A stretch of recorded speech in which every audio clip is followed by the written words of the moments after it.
Me neither. Do you want to change or no? I don't know.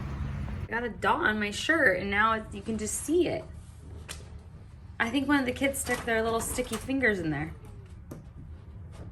So you're just gonna go? I'm going. Without me? You're supposed to vlog me, not me just vlogging you. All right. What? I married a 6, ended up with a 7. That's not what you even said. The only reason I said that is because I spent a lot of money on this night, and I'm looking at you now going, okay, yeah, that's worth something.